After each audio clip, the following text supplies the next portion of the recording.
Hey y'all, Myriacom here again, they, them, theirs, and thanks for being here to listen to me ramble about stuff. So I was doing some mindless stuff at work today. It's important stuff that needs to be done, it's just mindless and tedious and took way too long, and I'm still not done yet, so hooray for me. While I was working on that stuff today, I was listening to some stuff in the background that made me think, and thinking is kind of dangerous sometimes, but here is what I was thinking about. So, as human beings, we all really only know for certain our own experience. So, like, I know my own experience in life, and that's all I really know. The only thing I really know for sure in life is how I think about things, how I see the world. My own experience of what is happening around me, my own experience of other people, my own experience of events, those kinds of things. And maybe I'm wrong. I'm speaking for myself here. I know I, for certain, tend to assume other people are viewing things through my same lens. That's like the assumption I go into the world with, and then, I mean, obviously, I do think about the fact that, well, not everyone has had my same experiences, so people are probably viewing things differently. But I've realized I realized today while listening to a bunch of random stuff in the background while I was working on tedious stuff that we're gonna bring this back to, being no contact with my parents. I think that I have been giving them a pass for probably my whole life, but especially throughout all of this no contact stuff, I feel like I've been giving them a pass. And what I mean by that is I have been going through things, thinking about things, unconsciously assuming that they view things the same way I do. It's been hard for me to put this into words, so I've been trying a couple of times to put this into words, and it's just hard to put it into words. I feel like I have unconsciously been assuming, like,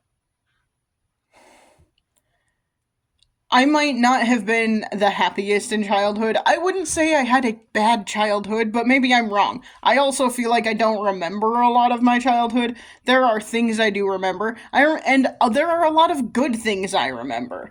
There are, like, I remember trips we took as a family. I remember things my parents did let me do. There are a lot of things they didn't let me do, but I remember things they did let me do. I do remember opportunities they did allow me to have. Again, there are a number they did not allow me to have. So, there's good and bad there. But if you would ask me to, describe my childhood as a whole, I don't know that I even necessarily could. So, it's hard for me to sit here and say they were bad parents. I don't necessarily know if they were. That is hard for me to say definitively. So bringing this back to what I was talking about previously, I feel like I've been sort of giving them this benefit of the doubt that maybe they don't deserve. I feel like I've been giving them this benefit of the doubt is what I'm calling it. Giving them a pass, kind of, by unconsciously assuming that they did do the best they could. I don't have evidence of that because I don't know. And how do you know? How can you know? I mean, of course, most parents would probably say they did the best they could. Or at least I know my parents would say that. They would say they did the best they could. I could argue that they didn't, but, whatever. I don't have a lot of evidence to say they did or didn't. I don't have a lot of evidence to say definitively one way or the other. Because there are a lot of things I don't know about when I was growing up. There are a lot of things, for example, I know we were not financially very stable, but it's not like we ever wanted for food. We weren't starving or anything. To my knowledge, we were never in danger of eviction or anything like that. But my parents did, like, struggled financially. But I don't know a lot of details about that. They never talked about it when I was growing up. I know whenever they did bills, things were very tense. I know that. There was a tension in the atmosphere of our home when they did bills. And can I tell you how often that happened? Probably on a monthly basis, I'm guessing. But it was very tense whenever they did bills. And, like, so I know there was, like, financial instability. I just don't know details about it. And they didn't ever teach me anything about finances either, so, you know, probably a good indication that they didn't know a lot. That's unfair. My dad's job involved finances, so he knows stuff. He just never taught me anything about it, so, helpful. Thanks. Anyway, so, like, I think I have gone through my life, and especially the past, like, year and a half of being no contact, under the assumption that they do care and they did try, like, their hardest. And the reason I say that is because I have unconsciously been looking at it through my own lens of, if I were a parent, I don't ever plan on having kids, I don't currently have kids, like, it's not in the cards for me, unless something changes drastically, but it's not really in the cards for me. However, if I did have kids, I would do my damnedest to never do anything that would cause lasting harm to them. I would do everything in my power to be the best parent possible within my means. Now, part of the reason I do not want to be a parent is I don't have a lot of means. So, I wouldn't want to bring a child into, or, like, I wouldn't want to bring my own child into a world like this, and especially into my current situation. I can survive as a single person on my own, but it would be real hard to support a child. I'm not even, like, I don't even feel like I can get another pet right now, even though I kind of want another cat. I don't feel like I can, because I don't feel like I can provide for a cat properly in the current climate. So, you know, wouldn't want to bring a kid into the world either. And I know there are plenty of kids out there you could adopt. I don't want to adopt or foster or anything like that a child, because I don't want to cause them a poor childhood by not being able to provide what they need. And I don't feel like I could right now. That is a responsible adult. Like, a responsible adult does not bring a child into a bad situation, or into a situation that would lead to a bad childhood for them. So, like, I personally, let's say I was in a better place financially, and I did want to have kids randomly, like, or I did somehow get a kid, I don't know. Anyway, let's say that happened. I would do everything in my power to not ever do anything that would negatively impact them. And I don't want to say I would be a helicopter parent, because I don't think I would. I would want them to have, you know, a level of independence at the right age, of course, and, like, I'm not saying I would let a 2-year-old go run across the street or whatever, but at the right age, I would want them to have their own level of independence. Even like a toddler, I would want them to learn and explore things on their own within reason. But, like, I would try not to let bad things happen to them that could cause them trauma. I would do everything in my power not to have that happen. And I've been approaching my thoughts about my parents in that same way.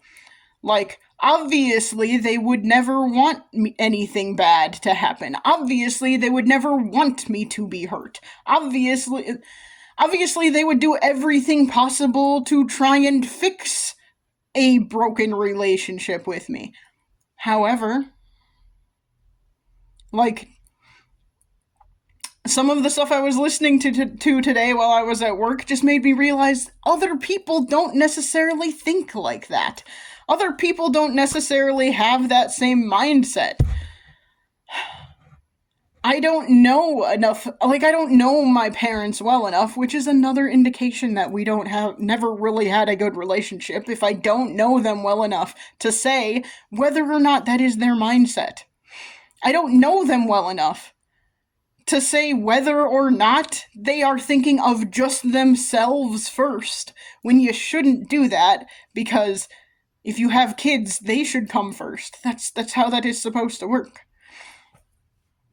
Like, the fact that they have basically said, even when we were still in contact, the fact that they have basically said, well, you're an adult now and you can't, like, even if you are struggling, you cannot live with us.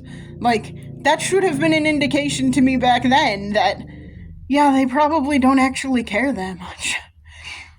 They might be kind of selfish. They might be. All of these things they raised me to believe I shouldn't be. They might be those things. Wild. But it's just flabbergasting to, like, come to this realization that I have been giving them too much of the benefit of the doubt. Maybe they, like, realistically, they cannot be approaching what is happening now in the same way I would if I were a parent. Because if I were a parent, I would be trying to fix it. I would take the letter that my child wrote me, because I wrote my parents a letter. I would take the letter that my child wrote me and I would say, oh my gosh, this is what their problem with me, this is what, like, many of their problems with me are. These are things I need to work on if I want to have a relationship with them. Instead of saying, well, we're just different people with different opinions. We just have to be different, and that's just how life works. Like, if your child is telling you this is a problem, maybe you should, like, address it. Instead of saying, nope, this is just how I am. Just deal with it. Like, if you want a relationship with your child, I don't know. And you know why I can say what I would do in a relationship with a child if I had a child? Because I approach all of my relationships the same way. I have tried so hard over time to build a good, to, like, fix the relationship with my parents, which I am realizing now was barely a relationship to begin with. There was no fixing anything. We never had any meaningful conversations about anything without them turning into giant arguments. Like, we had conversations about surface level stuff, and that's it. We didn't have meaningful, deep conversations about stuff. We played games, yeah. We watched shows. We watched movies. But we didn't have meaningful conversations about life. So, there was no relationship, really, to fix in the first place. It's an interesting realization to come to. It's interesting to, like, just kind of have that. I'm having a lot of aha moments lately. Have that, like, aha moment of, wow, I've been assuming that they would approach this situation the same way I would, and that is, why would I assume that? When I know every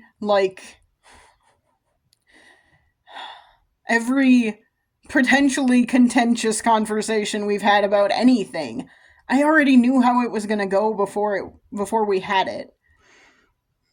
And I still tried anyway, and they all ended badly. Like, I keep assuming they're gonna change. I keep assuming they're gonna use logic. And I don't know why I'm making those assumptions. Because I would. You know, that's the whole thing. I keep thinking about I keep thinking that they would approach things the way I would. I keep thinking they will be more like me for some reason, even though they have never been like me. Oh, why? So, I don't know. The more distance there is, the more I'm realizing, like, there never was anything, really. We never really had a relationship. And I really don't think they're ever gonna reflect. I really don't think they're gonna take accountability for anything. I really don't think they're gonna change. I really don't think anything is gonna ever change. And Yeah. So one of the things in one of the reels I was listening to today, and this was also kind of an eye opener, was like let's pretend two separate scenarios have happened. One, your parent contacts you and says, "Oh my gosh, you're never gonna believe it! I just won the lottery. It's like $1 million. Hooray! I'm gonna pack everything up and go move across the world, and we're never gonna talk again." How would you react? And my thought was, well, first of all, don't think they would ever win the lottery, but let's just pretend they did. Okay. Huh. I don't even know. I don't know what they would even do, to be honest. Like, if that is what they would say, I would just be like, okay, shocker. You wouldn't let me move back in with you when I was struggling. Shocker that you aren't gonna try and help me out with any of that $1 million. Shocker. It wouldn't bother me. It wouldn't change my life. I'm already not in contact with them, so it wouldn't change my life. And then the second scenario was, okay, let's pretend instead you get a phone call saying your parent has just died. Like, let's pretend the scenario is that they died instead of they tell you they're moving across to the other side of the world. And I was just like, I don't even know how I would react, to be honest. It doesn't hit that hard right now. Granted, it's not really happening. I'm just imagining it, but it doesn't hit that hard right now. One of my coworkers, her dad died this year. Last month? 2 months ago? I can't remember exactly when it was. Recently. And, like, he was old and sick, so it wasn't exactly a shock. But it even that didn't really like make me think about my parents dying necessarily. It didn't like make me think about that and feel pain over it, because again, I'm realizing we never really had a relationship, so I don't know that it would hurt that badly necessarily. I think I would feel bad for other people in our lives. Like, I would feel bad for my sister and my brother and my brother-in-law. If my grandma was still alive, I would feel bad for my grandma. I would feel bad for my aunts and uncles. I'd feel bad for my niece and nephew. But I don't think it would hurt me. And I think that's just like a good indication that there isn't anything there. I don't know that there ever was anything there. Do I still feel guilty about not being in contact with them? Yes. But I think that is because they make me feel that way. Because I know they want me to contact them. But I think that's just about control. I don't think that's about actual care and affection. I don't know. It's hard to, like, explore all of this, but, whatever. And the fact that I am coming to all of these realizations on my own, / with the help of social media, I guess. But it's mostly on my own. It's mostly like hearing something and being like, oh my gosh, that hits me in a certain way. The more I'm just like, I don't even know how useful therapy would necessarily be at this point. Which is good, because I can't afford it right now. But maybe sometime in the future. Just right now, I'm just like, what is it going to change? I'm already figuring this stuff out on my own, so what would it change? But anyway, I don't know. I expected to get a little more emotional, so I'm a little surprised. In a good way. I'm glad I didn't get super emotional about this, but it's also probably some trauma as well, because I should be allowed to get emotional. I just don't very much. It's probably trauma related. I mean, it's things like that where I'm like, okay, therapy would probably be helpful for that kind of stuff, but I think I'm figuring out the big things on my own. So, yeah. Anyway. Yeah, I'm just kind of stunned. Like, there have been so many times in my life where I've been like, Oh, other people don't think about things the same way as me. And I don't know why I'm shocked every time it happens, but every time it happens, I'm like stunned. Like, oh. I just don't know why I'm so stunned every time I realize other people look at the world differently than I do. I mean, and I don't necessarily mean that in like a very, very general way. I mean things like it always surprises me when it surprises me to realize that not everyone is as like altruistic as I am. That sounds like I'm giving myself a lot of credit. Basically what I mean is like I try and think about what's best for other people before what's best for me, which is part of why this no contact stuff is hard because that's about what's best for me. But like I try and think about what's best for other people a lot of the time, and it's just stunning to me whenever I realize, oh, not everybody thinks that way. Not everybody thinks about other people first. Not everybody thinks about other people generally. Like there are people out there who think about themselves first and foremost, and that's wild to me. Especially like in any kind of relationship, family relationships, platonic friendships, romantic relationships, any of those things. I'm always thinking about other people first. It's just weird to me that other people are not that way. I'm not saying it's bad necessarily. What I'm saying is I should stop being shocked by that. And I really should stop assuming my parents are ever going to be like me, because clearly that is not ever going to happen. But, I mean, I'm still going to leave the door open a little bit, assuming maybe they'll think at some point, use their brains a little bit, but it's probably a pointless hope. But that's okay. I don't mind having pointless hope. It's a big part of my entire life. Anyway, I'm gonna leave it there and stop repeating myself, because I get to that point all the time. Thanks for listening if you did. Feel free to share your own story if you want in the comments, or send me an email or whatever. I would appreciate that. But yeah, thanks for listening. Appreciate that. And I'll try and chat at you again soon. Bye.